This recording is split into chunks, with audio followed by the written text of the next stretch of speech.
Alright, let me see if I can do this. Take like 25. Hi, my name's Landon and welcome to my YouTube channel. So you want to learn how to become a DJ, or maybe just earn some extra money on the side, or possibly even quit your 9 to 5. Well, you're in the right place because you can easily bring in $800 a week by being a DJ or owning your own DJ company. So let's see if you're a good fit to be your own DJ. So let's see if you're a good fit to be your own DJ or own your own DJ company. Bro, I need a drink already. I'm 2 minutes in. This is a lot harder. I literally need a teleprompter. Okay. There's a lot of different types of DJs out there, but we're gonna be focusing on the wedding and event DJ because in my personal opinion, that's where a lot of money can be made with little experience. What am I saying?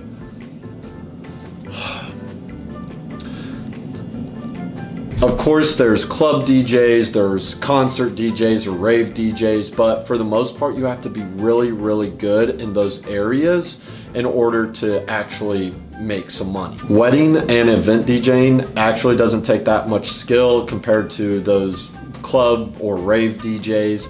So that's why we focus on that. And you'd be surprised who's capable of doing wedding and event DJing. You might be surprised you can as well. So let's find out. Here are the requirements for being your own DJ or owning your own DJ company. Number 1, and it's the most important out of all of these, be able to read a crowd. Essentially, being a DJ comes down to reading the crowd and selecting music that people want to listen to that will keep the party going. That's literally it. At the end of the day, it doesn't matter how good you are at mixing the songs together, you know, flawless transitions or really cool transitions. It doesn't matter if you have top of the line of equipment. Of course, you do want decent equipment, but at the end of the day, it comes down to reading the crowd and selecting the music that will keep the party going. Number 2, enjoy all types of music. Going to wedding and events, you're going to be exposed to a wide demographic of people of all ages and music preferences. There's going to be people that enjoy all types of music. Sometimes you'll be playing nothing but 80s rock and roll, or it might be all country, or today's hits, or it might be all rap. It's gonna change up quite a bit. It's gonna be easier on you if you already enjoy all types of music, so you can easily read the crowd and you have good knowledge of what music to select to keep the party rolling. Number 3, be an extrovert, or at least be a sociable person when DJing. You're gonna be working around a lot of different people, so you need to be a sociable person, just a likable personality that people can easily get along with.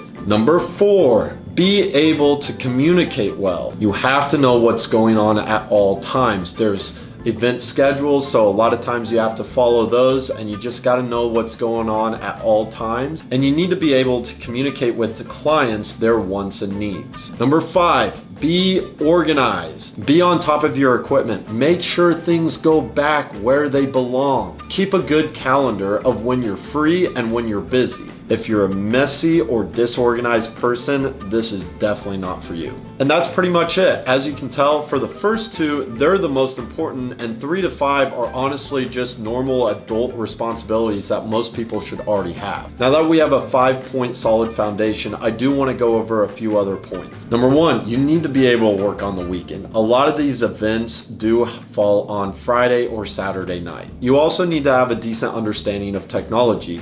You don't have to be an expert, just understand the basics of how a computer works. Most of us should already know that. If you're always having computer problems that you can't figure out, it's gonna be a little tough for you. And number 3, be good at public speaking. This isn't a must, and you can easily improve if you're not good. With practice over time, you'll get better. And that's basically it. If this fits you and you can manage those points, then you can easily become a wedding or events DJ. Now let's go over cost of equipment and pricing. So when I first started, I invested $2,000. I would say that's bottom of the barrel. you got to have a minimum of $2,000 to invest. But let me go over some things that you'll need. You might already have a couple of these on hand. I put a list together of the top beginning setup gear. Now keep in mind, I've done a lot of research on this. I've tried a lot of different stuff with the setups. I find this to be the most efficient and quality-wise setup. Also keep in mind that having top of the line of equipment or a huge setup with a lot of equipment isn't going to make you a good DJ. It all comes down to reading the crowd and selecting the music, so keep that in mind. All the links of what I'm going to talk about are in the description box below. Number one, of course you're going to need professional DJ speakers. They're about $400 each. You're gonna need 2 of them, so $800 total. The important things with these speakers is that you wanna make sure they're Bluetooth capability and powered speakers. I cannot stress enough that they need to be powered. Trust me. The speakers I've linked below are the perfect speakers for beginners or even someone who's really experienced. They're just all around a really good set of speakers. Number 2, now this you might already have laying around, a laptop. You do need a decent laptop. You can get away with maybe using your family's laptop or if you just have a school laptop, but you're gonna eventually want a decent laptop. We use MacBook Airs, they work great, they're about $1,000. The DJ program, which I'll introduce to you in maybe another video, they work great with it. Number 3, speaker stands. You just gotta have them. Number 4, a microphone system. Now you can get away with having a cheap microphone system. I think my first microphone system was $60. It was pretty cheap. And you can get away with this, but this is one of the first things you're gonna want to upgrade in the future. Number 5, a tablecloth.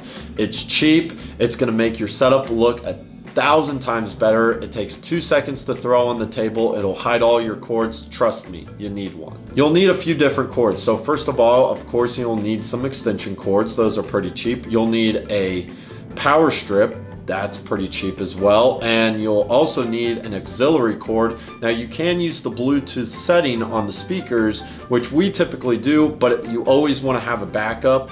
So we always keep an auxiliary cord on hand. And finally, you'll need an XLR cable, which connects the 2 speakers together. That's basically all it does. Number 7, you need a Spotify subscription. Yes, technically you can use whatever you want. You could use Apple Music. There's a lot of different ones out there. I just personally like Spotify the most. I like the layout, and I just feel like most people use Spotify, but use what you want. And that's it, that's the bare minimum. So about $2,000. Of course, you could probably take a few things off those lists and save a little money because you have them laying around the house. Biggest thing is probably those DJ speakers. Once again, check the links below. This is the perfect beginner setup. Of course, when you get better and get more clients, you will want to upgrade your equipment, but this is a great starting point. Okay, pricing. So being a beginner, you can't go right out and charge professional pricing. It's not gonna work. You first wanna charge very little to get your foot in the door. I believe my first event DJing was a wedding, and it was about 8 hours, and I did it for $300. And after that, I did some high school dances where I think I charged about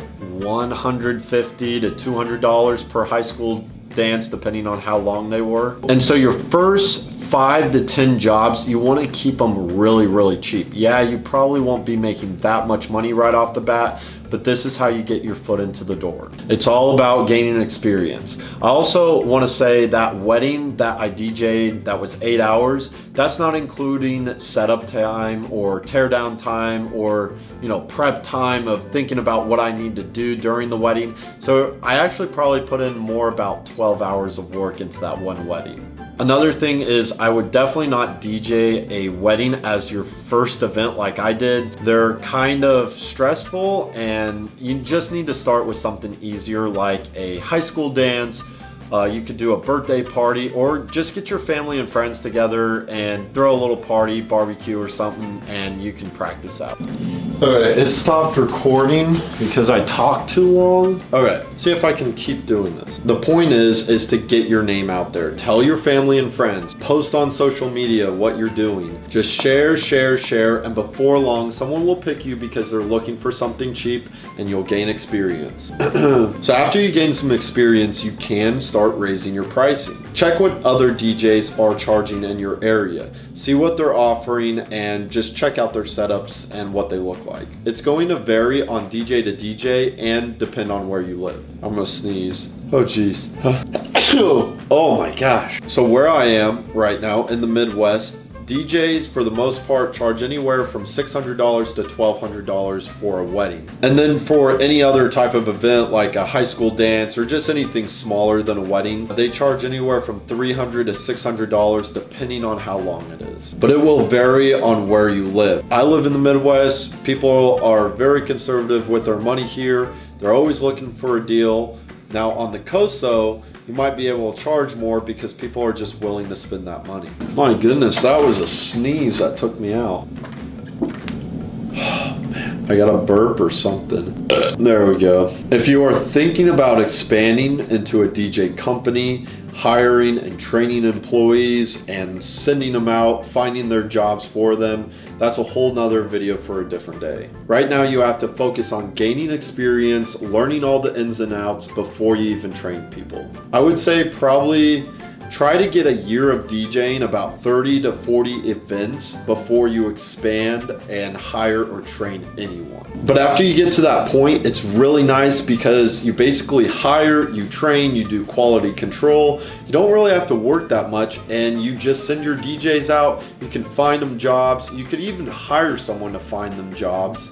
And you just sit back and let the business run itself. But like I said, that's for another video. So do you think this whole DJ thing's for you, or maybe doing a DJ company eventually? I'll tell you, it was really good for me. I made really good money. I worked for myself. I got to decide my own schedule, when I worked, when I didn't. I had wonderful social networking opportunities, and it basically paid my whole way through college. And all I did was work some weekends, and now we have a full team and I just own the business. Okay, so if you are actually seriously interested in this, I am writing a course showing all the ins and outs of DJing. You're gonna learn how to grow and become better a lot faster, so I would strongly recommend it. I'm gonna show you everything. I'm gonna show you the big picture, how you can make a lot of money doing this. I'm gonna show you the problems that we faced and our solutions to them. I'm gonna show you how to get clients. I'm gonna show you how to manage people. I'll show you how to do your pricing, how to advertise, how to market,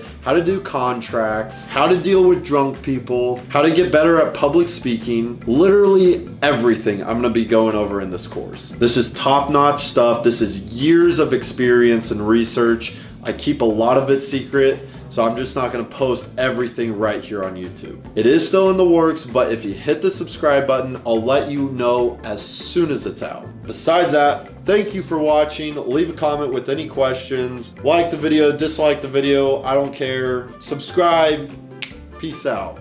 Woo! First YouTube video done. That was hard. That took about an hour. An hour of filming. Not too bad. Peace.